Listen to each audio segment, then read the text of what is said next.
আসসালামু আলাইকুম। ক্লাস 9-10 বাচ্চারা কি অবস্থা সকলের? আশা করি ভালো আছো। আজকে আমরা ময়মনসিংহ বোর্ড 2026-এ আসা সাফিক্স প্রিফিক্স সলভ করব।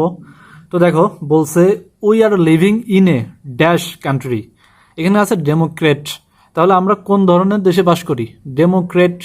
তো ডেমোক্রেট হচ্ছে কি গণতন্ত্র, আর ডেমোক্রেটিক মানে হচ্ছে গণতান্ত্রিক। তাহলে আমরা কি গণতান্ত্রিক দেশে বাস করি। তাহলে এইটারে আমরা ডেমোক্রেটকে কি বানাবো? ডেমোক্রেটিক। ডেমোক্রেটিক, এটা আসবে আমাদের answer.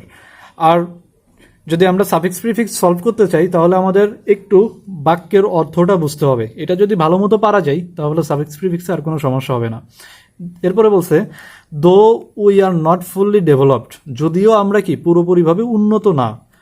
We have many dash, কিন্তু আমাদের কি, যদি আমরা পুরোপুরিভাবে উন্নত না তবুও আমাদের কি আছে?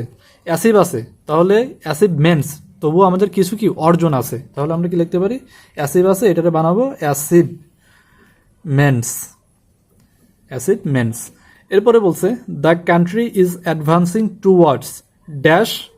এখানে দেখো প্রসপার আছে। তাহলে আমাদের দেশটা কি অলরেডি মানে কি উন্নতির দিকে, অগ্রগতির দিকে কি হচ্ছে? আগাচ্ছে। প্রসপার, এই প্রসপারে আমরা কি বানাবো? প্রসপারিটি।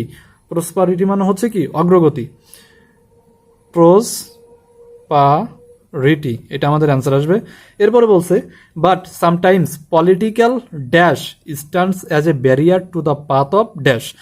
মানে কি দেখো, বাট কিন্তু সামটাইমস কিছু কিছু সময় পলিটিক্যাল ড্যাশ স্টেবল আছে। তো পলিটিক্যাল অস্থিরতা বা অস্থিতিশীলতা এটা বোঝাইছে আর কি। স্টেবলের তাইলে আমরা কি লিখবো? স্টেবলের আমরা লিখবো হচ্ছে ইনস্টেবিলিটি।